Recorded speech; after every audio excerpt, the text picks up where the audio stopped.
പുതുച്ചേരിയിൽ record മഴ 24 മണിക്കൂറിനിടെ പെയ്തത് 48.37 സെൻറ്റിമീറ്റർ മഴ. ഇതോടെ 1978-ലെ 31.9 സെൻറ്റിമീറ്റർ എന്ന മഴക്കണക്കാണ് മറികടന്നത്. നൂറുകണക്കിന് വീടുകളിൽ വെള്ളം കയറി. രക്ഷാപ്രവർത്തനത്തിന് സൈന്യമിറങ്ങി. ഇന്ന് രാത്രി വരെ അതിതീവ്രമായ മഴയ്ക്ക് മുന്നറിയിപ്പ് നൽകിയിട്ടുണ്ട്. കേന്ദ്ര കാലാവസ്ഥാ നിരീക്ഷണ കേന്ദ്രമാണ് മുന്നറിയിപ്പ് നൽകിയിട്ടുള്ളത്. വിവരങ്ങളുമായി ഐസൺ ജോസ് ചേരുന്നു. ഐസൺ, നമുക്കറിയാം രാജ്യത്തിൻ്റെ വിവിധ ഭാഗങ്ങളിൽ ഇത്തരത്തിൽ വലിയ മഴ പെയ്യുന്ന സാഹചര്യം, അത് ഈ ഫിഞ്ചൽ കൊടുങ്കാറ്റിനെ തുടർന്നാണ് ഇത്തരത്തിലുള്ള കാലാവസ്ഥാ വ്യതിയാനം. പുതുച്ചേരിയിലാണ് ഇപ്പോൾ റെക്കോർഡ് മഴ ഉണ്ടായിട്ടുള്ളത്.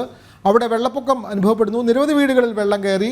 സൈന്യം രക്ഷാപ്രവർത്തനത്തിന് ഇപ്പോൾ ഇറങ്ങിയിട്ടുണ്ട്. കൂടുതൽ വിവരങ്ങൾ ഐസൺ ജോസ്. തീർച്ചയായും വിനോദ്, അതിശക്തമായ മഴയാണ് എന്നാണ് ഇപ്പോൾ നമുക്ക് ലഭ്യമാകുന്ന റിപ്പോർട്ടുകളിൽ നിന്നെല്ലാം തന്നെ വായിച്ചെടുക്കാൻ സാധിക്കുന്നത്. നിലവിലെ ഈ കാലാവസ്ഥാ വകുപ്പിന്റെ റിപ്പോർട്ട് പ്രകാരം 48 സെന്റിമീറ്റർ മഴ എന്ന് പറയുമ്പോൾ തുടർച്ചയായി 24 മണിക്കൂറും മഴ പെയ്യുന്ന ഒരു സാഹചര്യം പലയിടങ്ങളിലും ഉണ്ടായി എന്ന് തന്നെയാണ് അതിൽ നിന്നും വായിച്ചെടുക്കാൻ സാധിക്കുന്നത്.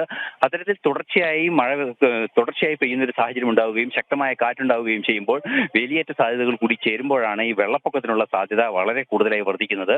അത്തരത്തിൽ വെള്ളപ്പൊക്കത്തിനുള്ള സാധ്യത വർദ്ധിക്കുകയും സ്വാഭാവികമായും വലിയൊരു ഏരിയ മുഴുവൻ വെള്ളപ്പൊക്കത്തിന് ഇടയാവുകയും ചെയ്തു എന്നതാണ് ഒരു യാഥാർത്ഥ്യം. നമുക്കറിയാവുന്നതാണ്, നേരത്തെ 78-ലാണ് 30-ലേറെ സെന്റിമീറ്റർ മഴ പെയ്യുന്ന ഒരു കാര്യം റിപ്പോർട്ട് ചെയ്തത്. ഇപ്പോൾ 48-ലേറെ സെന്റിമീറ്റർ മഴ പെയ്തിരിക്കുന്നു എന്ന് പറയുമ്പോൾ സ്വാഭാവികമായും നമുക്ക് തീർത്തും മനസ്സിലാക്കാവുന്നതാണ് വൻതോതിലുള്ള ഒരു മഴയാണ് ഉണ്ടായിരിക്കുന്നത്.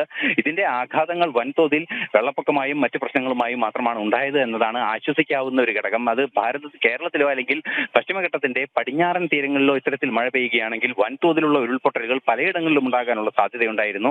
എന്നാൽ തമിഴ്നാടിന്റെ ഭൂപ്രകൃതിയെ സംബന്ധിച്ചിടത്തോളം, പ്രത്യേകിച്ച് മഴയുണ്ടായ സ്ഥലത്തിന്റെ ഭൂപ്രകൃതിയെ സംബന്ധിച്ചിടത്തോളം അത്രയും ഗൗരവതരമായ ഒരു അപകടകരമായ ഭൂപ്രകൃതി ഇല്ല എന്നതുകൊണ്ട് തന്നെ വലിയ തോതിലുള്ള അത്തരം അപകടങ്ങൾ ഉണ്ടായിട്ടില്ല എന്നാണ് ഇപ്പോൾ അറിയാൻ സാധിക്കുന്നത്. എന്നാൽ ഇത് സംബന്ധിച്ച സ്ഥിരീകരണങ്ങൾ ഇനിയും വരേണ്ടതുണ്ട്. ഏതെങ്കിലും ഇടങ്ങളിൽ അത്തരം സംഭവങ്ങൾ റിപ്പോർട്ട് ചെയ്തിട്ടുണ്ടോ എന്നെല്ലാം തന്നെ അന്വേഷിക്കേണ്ടതുണ്ട്.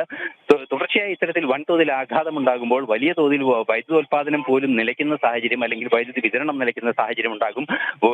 ഗൗരവതരമായ ആരോഗ്യ പ്രശ്നങ്ങൾ ഉണ്ടാകും. രക്ഷാപ്രവർത്തനത്തിന് ഏർപ്പെടുന്നതിന് പോലും പരിമിതികൾ ഉണ്ടാകുന്ന ഒരു സാഹചര്യം ഉണ്ടാകും. ആ ഒരു പശ്ചാത്തലത്തിലാണ് സൈന്യം ഉൾപ്പെടെയുള്ള സംവിധാനങ്ങളെ അടിയന്തരമായി ഡിപ്ലോയ് ചെയ്തുകൊണ്ടുള്ള ഒരു രക്ഷാ ദൗത്യത്തിലേക്ക് നീങ്ങുന്നത്. 2018-ലെ കേരളത്തിലുണ്ടായ പ്രളയത്തിന് സമാനമായ അല്ലെങ്കിൽ അതിനേക്കാൾ കുറെ കൂടി ശക്തമായ ഒരു പ്രളയം പോലെ തന്നെ ചില ഇടങ്ങളിൽ അനുഭവപ്പെടാനുള്ള സാധ്യതയുണ്ട്. അതുകൊണ്ട് തന്നെ വൻതോതിലുള്ള ഒരു റെസ്ക്യൂ ഓപ്പറേഷൻസ് അവിടെ നടത്തേണ്ടി വരും എന്ന് തന്നെയാണ് മനസ്സിലാക്കാൻ സാധിക്കുന്നത്. സൈന്യവും അതുപോലുള്ള അനുബന്ധ സംവിധാനങ്ങളും ഒരുപോലെ പ്രവർത്തിച്ചാൽ മാത്രമേ ഈ രക്ഷാ ദൗത്യങ്ങളെല്ലാം തന്നെ പരിപൂർണ്ണ വിജയത്തിലെത്തിക്കാൻ സാധിക്കൂ എന്നതാണ് ഒരു യാഥാർത്ഥ്യം.